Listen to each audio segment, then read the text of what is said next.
Hi, I'm going to introduce my friend Steph, and she coaches at South Hamilton with the Gems, and we're going to talk to you a little bit about how we kick off our seasons. And I'm going to introduce my friend Co, and she coaches the Storm Lake Dance Squad. Kick off my season, I have a sleepover at my house. So sleepover at the coaches, and the seniors make the main course. They make the pizza, and then I don't know the juniors this year. I'm going to be lost next year. And then the sophomores, they made baked cupcakes because we celebrate the summer birthdays. And then the freshmen, they made egg baked casserole for the next morning. So they're all team bonding, like working together, first getting to know each other as an individual class. And then we come together and do a bunch of games, and then I pair them up, seniors with the underclassmen. So what do you do, Phil? Well, we have our tryouts in March, usually the third or fourth week of March. And so after that is done, after the new team has been announced, we take a nice, long, well-deserved break. And so usually we wait until May.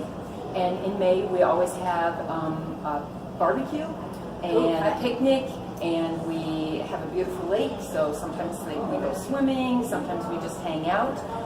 At that time, my seniors reveal the big sis, little sis, which I choose, but it was really nice because they get a chance to, pair up with somebody. This year we're calling them dance buddies, and rather than big sis, little sis, dance buddies, because I have 4 seniors and 6 juniors this year, so I don't have as many young ones. So we just paired up girls who I thought were maybe a strong dancer, maybe someone who just needed a little extra help with memory work and things like that. But they reveal that, and that's a big thing because they're bonded through the whole year for dance buddies, and we do, little gifts and little surprises for one another. And when I do stations, and when I say stations for practice or practice bucket, they pair up a lot in that particular group. So it's really been fun for them. But the kickoff is just fun. Icebreakers, games, and then I always have a parent meeting, explain everything, get all their sizes, and try to get organized through the summer, and we get ready for camp. So they know when camp is. One of the things that they find really fun is they find out who they're rooming with for camp. They find their camp room, and a big deal for them is to make door signs for their hotel. So they make their door signs together, and the senior for each room then has like all the stuff, and then they get to work on it together. But anyway, it works really well for us, and it's always nice because by the time camp rolls around, they know one another. And I love the little buddy idea. I'm going to steal that for next year. We did Big Sister, Little Sister, and we reveal that too at the same time. And then I like to also get a few side things. I set up papers on a table, and I find out like who their favorite college is. Iowa State, Iowa, Drake. I pick out the Iowa ones, and then I have a paper like other. They can list, and like their favorite color and things like that. And then I use that stuff for little gifts throughout the year if I'm getting something. That's I awesome. already know. I don't have to go. Do you like gold or silver? Right. Do you like what's your favorite color? That's a great idea. So great things idea. like that. We specifically do a kickoff because one year, let me back up just a little bit.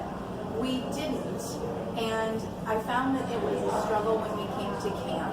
And I just found if I take that little, it's not sometimes in the summer can be an inconvenience, depending on what's going on. Everybody's busy in the summer. And you try to line it up with their schedules and everything, and you just find a night that works, and you do it on that night, no matter when it is.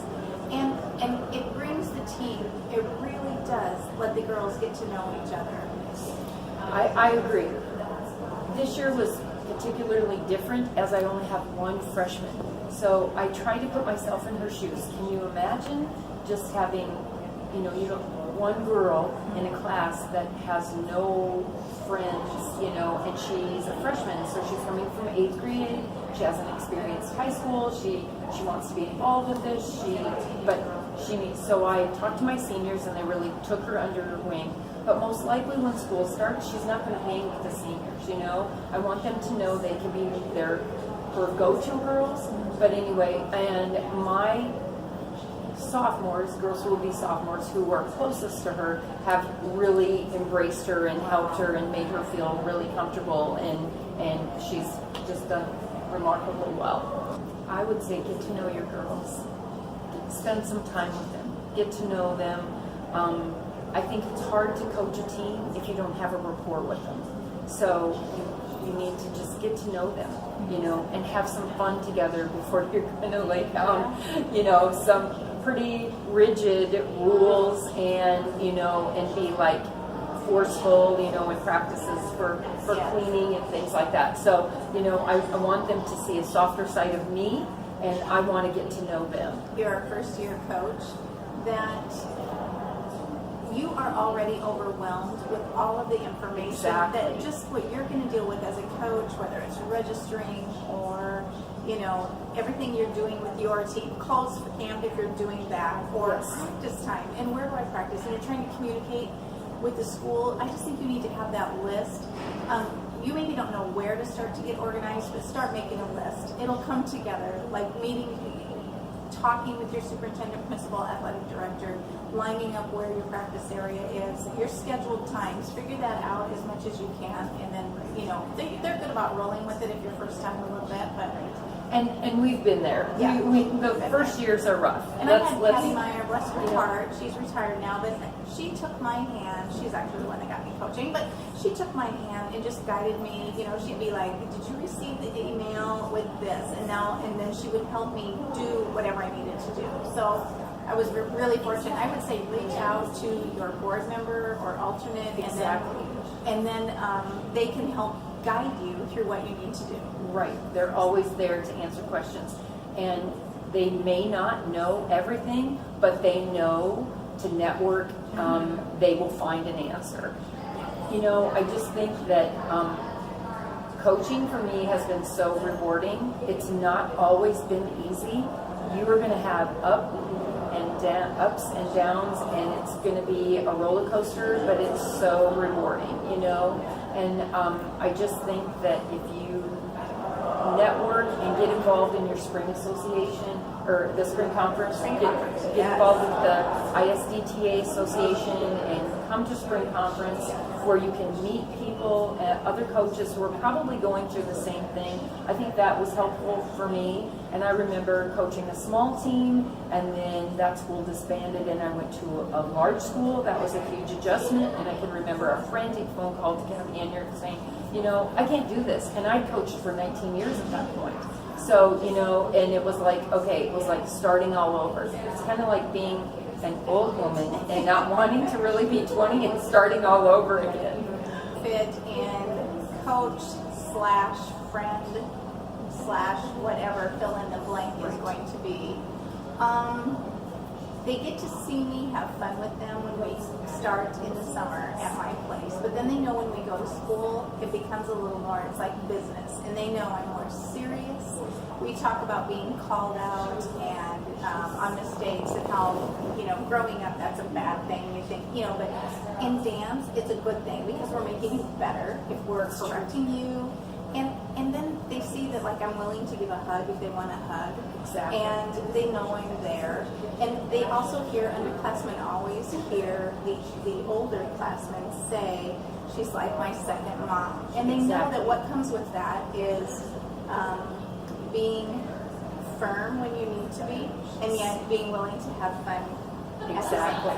And I think they need to find a trust in you that if they're having a bad day, they can come to you. But there is a fine line. I teach at school, so it's, I have in-school suspension.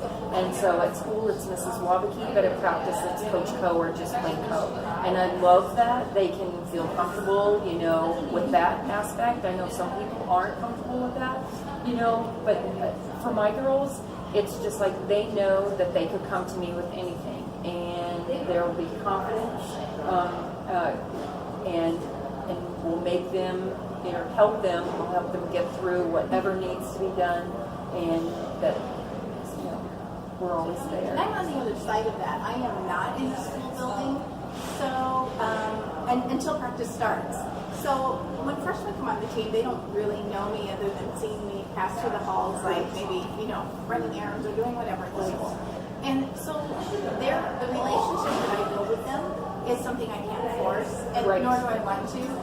They need to see how I am and how I coach, and I get Right. that. And so I don't make them, Right.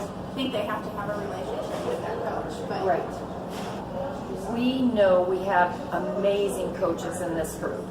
ISDTA is a wonderful organization, and we want you to get involved.